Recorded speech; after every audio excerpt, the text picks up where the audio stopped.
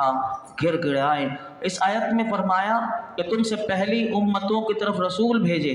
لیکن ان کی امت ان رسولوں پر ایمان نہ لائے تو اس قوم کو ہم نے سختی و تکلیف میں گرفتار کر دیا، فقر و افلاس میں ڈال دیا، بیماری میں مبتلا کر دیا تاکہ وہ اللہ کی طرف رجوع کریں اور گڑ گڑا کر اس کی بارگاہ میں اپنے گناہوں سے باز آئیں۔ اس سے معلوم علماء فرماتے ہیں کہ دنیا میں تکلیفیں مصیبتیں بعض اوقات رب کی رحمت بن جاتی ہیں، کیونکہ یہ تکلیف اس لیے دی جاتی ہے، یہ مصیبت بیماری اس لیے دی جاتی ہے تاکہ بندہ رب کی طرف متوجہ ہو جائے۔ اور یہ میں اور آپ سب جانتے ہیں، ہمارے پیٹ میں اگر درد ہو جائے تو ہم ڈاکٹر کی دوائی پر ہمیں یقین نہیں، اور اس وقت ہمارے لبوں پر کیا ہوتا ہے، اے اللہ تو ہمیں شفا دے دے۔ یہ صرف ایک پیٹ کے درد کی بات، ہاتھ میں کوئی درد ہو جائے، صبح اٹھتے ہوئے کوئی گردن اکڑ جائے تو کیسے ہی بندے کی چیخ نکل جاتی ہے کہ یہ گردن کیوں اکڑ گئی، اور اس وقت بار بار بندہ دعا کرتا ہے یہ کیا ہو گیا میری گردن میں، یہ میری کمر میں کیا ہو گیا۔ اٹھتے ہوئے گھٹنے اگر وہ ہو جائے تو بندے کو کیسا وہ فوراً اٹریکشن، اس کی فوراً توجہ اپنے رب کی طرف جاتی ہے، لیکن وہ توجہ جو ہماری حقیقت میں اپنے رب کی طرف ریئلٹی ہونی چاہیے، وہ ریئلٹی نہ ہماری نمازوں میں ہوتی ہے، نہ وہ ریئلٹی ہماری دعاؤں میں ہوتی ہے، نہ وہ ریئلٹی ہماری زندگی میں ہمیں نظر آتی ہے کہ بس تکلیف آئے گی تو وہ حقیقت میں ہم اپنے رب کی طرف واقعی متوجہ ہوتے ہیں، لیکن تکلیف نہ ہو اس وقت بندہ پھر اپنی ریئلٹی دکھائے تو پھر سمجھ میں آتا ہے کہ ہاں یہی وجہ ہے کہ صالحین کو جب یہ ریئلٹی کو سمجھتے تھے اور اس ریئلٹی کو سمجھتے ہوئے پھر وہ اور شکر ادا کرتے تھے، اللہ ان کے شکر پر ان کے اور درجات کو بلند کر دیتا تھا۔ آگے اللہ رب العالمین نے ارشاد فرمایا فلولا اذ جاءهم بأسنا تضرعوا ولكن قست قلوبهم وزين لهم الشيطان ما كانوا يعملون فلما نسوا ما ذكروا به فتحنا عليهم أبواب كل شيء حتى إذا فرحوا بما أوتوا أخذناهم بغتة فإذا هم مبلسون۔ تو کیوں ایسا نہ ہوا کہ جب ان پر ہمارا عذاب آیا تو گڑ گڑاتے، لیکن ان کے دل تو سخت ہو گئے تھے اور شیطان نے ان کے اعمال ان کے لیے آراستہ کر دیے تھے۔ پھر جب انہوں نے ان نصیحتوں کو بھلا دیا جو انہیں کی گئی تھی تو ہم نے ان پر ہر چیز کے دروازے کھول دیے، یہاں تک کہ جب وہ اس پر خوش ہو گئے جو انہیں دی گئی تو ہم نے انہیں اچانک پکڑ لیا، بس اب وہ مایوس ہو گئے۔ اس آیت میں اور اس کے بعد والی آیت میں بہت بڑا پیغام ہے ہم سب کے لیے کہ فرمایا، پہلے تو ان کافروں کا ذکر کیا کہ فرمایا کہ مجموعی طور پر ان کافروں سے فرمایا کہ ایسا کیوں نہ ہوا کہ ان پر ہمارا عذاب آیا تو وہ گڑ گڑاتے، تو پھر تاکہ ہم انہیں توبہ کا موقع دے کے، لیکن ان کے دل سخت ہو گئے اور شیطان نے ان کے اعمال ان کے لیے آراستہ کر دیا۔ پھر جب انہوں نے ان نصیحتوں کو بھلا دیا کہ جو انہیں کی گئی تھی، وہ کسی طرح نصیحت قبول کرنے کی طرف نہ آئے، تو نہ پیش آنے والی مصیبتوں سے اور نہ انبیاء کی نصیحتوں سے تو ہم نے ان پر ہر چیز، اب یہ دیکھیے کتنا بڑا، پھر اللہ کا پکڑ کیسی سخت ہوتی ہے کہ جب بندہ پہلا موقع ملتا ہے توبہ کی طرف نہیں آتا، نصیحت کو قبول نہیں کرتا، تو پھر کیا ہوتا ہے، پھر کہا کہ پھر ہم اگلا اسٹیپ اس پر یہ آتا ہے کہ ہر چیز یعنی صحت ہو، سلامتی ہو، وسعت رزق ہو، اس کے دروازے کھول دیتے ہیں۔ پھر یہ وجہ کیا؟ فرمایا تاکہ وہ اس عیش و عشرت پر خوش ہو گئے اور اپنے آپ کو اس کا مستحق سمجھنے لگے اور قارون کی طرح تکبر کرنے لگے، تو ہم نے اسے اچانک پکڑ لیا اور انہیں مبتلا عذاب کر دیا، اب وہ ہر بھلائی سے مایوس ہو گئے۔ علماء کہتے ہیں کہ اس آیت سے یہ پتہ چلا کہ اگر اللہ کی نعمت ملے اس پر خوش ہونا اگر یہ فخر کے ساتھ ہو، تکبر کے ساتھ ہو، شیخی کے طور پر ہو تو یہ کافروں کا طریقہ ہے، اور اگر شکر کے طور پر ہو، نعمت ملی شکر کیا تو فرمایا یہ صالحین کا طریقہ ہے۔ اس آیت سے یہ بھی پتہ چلا کہ اگر دنیاوی راحتیں کفر اور گناہوں کی وجہ سے کوئی کافر ہو یا گناہوں میں وہ بڑھتا چلا جائے، اس کو اللہ کی نعمتیں مل رہی ہوں، تو یہ یاد رکھیے کہ وہ اللہ کی طرف سے اسے ڈھیل ہوتی ہے، اور یہ ڈھیل اس کا غضب اور عذاب ہے۔ اس سے تاکہ کیا وجہ ہے، تو تاکہ وہ اور گناہوں میں دلیر ہو جائے اور کبھی خیال کرتا ہے کہ گناہ اچھی چیز ہے، ورنہ یہ نعمتیں مجھے نہ ملتی۔ اگر یہ بندہ یہ سوچ لے کہ میں گناہوں کی وجہ سے ہی مجھے یہ مل رہی ہیں، تو علماء کہتے ہیں یہ کفر ہے، کہ جس نے نعمت ملنے کے بعد اور اپنے گناہ کو اچھا سمجھ لیا تو یہ کفر ہے۔ حدیث پاک سنیے کیا میرے آقا علیہ الصلوۃ والسلام ارشاد فرماتے ہیں، حضرت عقبہ بن عامر رضی اللہ تعالیٰ عنہ سے روایت ہے کہ رسول اللہ صلی اللہ علیہ وسلم نے ارشاد فرمایا کہ جب تم یہ دیکھو کہ اللہ تعالیٰ بندوں کو ان کے گناہوں کے باوجود ان کی پسند کے مطابق عطا فرما رہا ہے،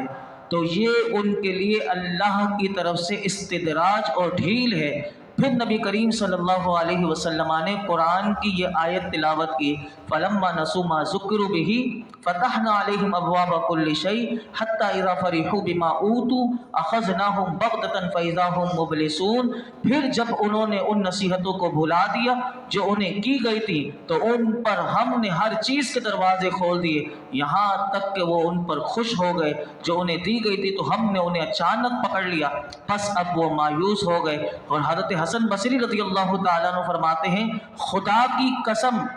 بڑا غور سے سنیے گا یہ جو پیغام حضرت امام حسن بصری فرما رہے، حدیث پاک سنی، امام حسن بصری فرماتے ہیں کہ اللہ کی قسم کہ جس شخص کو اللہ نے دنیا میں فرصت دی، یعنی ہر چیز وسیع کر دی اس کے لیے، فرمایا اسے یہ خوف نہ ہو کہ اس میں اللہ کی طرف سے کوئی خفیہ تدبیر میرے لیے نہ ہو، تو اسے یہ خوف ہی نہیں ہے دل میں، تو فرمایا اس کا عمل ناقص اور اس کی فکر کمزور ہے۔ اور فرمایا جس سے اللہ نے وسعت کو روک لیا، یعنی تنگی ہی تنگی، جیسے ہم سب کے لیے پیغام، یعنی تنگی ہے، ہر چیز میں تنگی ہے، فرمایا اس نے یہ گمان نہ کیا کہ وسعت روکنے میں میرے لیے کوئی بھلائی ہے، تو فرمایا اس کا عمل بھی ناقص ہے اور اس کی فکر کمزور ہے۔ اس سے علماء کہتے ہیں ان نام نہاد دانشوروں کو سبق حاصل کرنا چاہیے جو کافروں کی ترقی دیکھ کر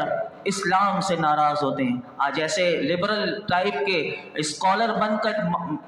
وہ میڈیا پر آ کر وہ یورپ کی ترقی کو بیان کرتے ہیں اور اسلام سے ناراض ہوتے ہیں، اور مسلمانوں کو معیشت کا رونا وہ دکھاتے ہیں اور روتے رہتے ہیں کہ معیشت ایسی ہے، اور کفار کی اندھی تقلید کرنے کا حکم دیتے ہیں، اور جو اسلامی شرم و حیا اور تجارت کے شرعی قوانین جو ہیں ان کو لات مارنے کا مشورہ دیتے ہیں۔ یہ ایسے آج معاشرے میں ایسے لوگ ہیں کہ جو سود کو پروان چڑھانے والے، جو معیشت کو کہتے ہیں کہ ایسے معیشت بڑھتی ہے، حالانکہ اگر حقیقت میں کوئی چلا جائے ان کے، تو یقین کیجئے کہ ان کے پاس چاہے کتنی بھی دولت ہو، یہ اندر سے برباد ہو چکے ہیں اور انہیں ڈھیل دی ہوئی ہوتی ہے اللہ نے۔ تو یہ ہمیں قرآن جو پیغام دیتا ہے اس پیغام پر ہمیں عمل کرنا چاہیے۔ اللہ رب العالمین جو کچھ سنا اسے یاد رکھنے، عمل کرنے کی توفیق عطا فرمائے، اور زندگی جو ملی ہے اسے غنیمت سمجھتے ہوئے نیک اعمال کرنے کی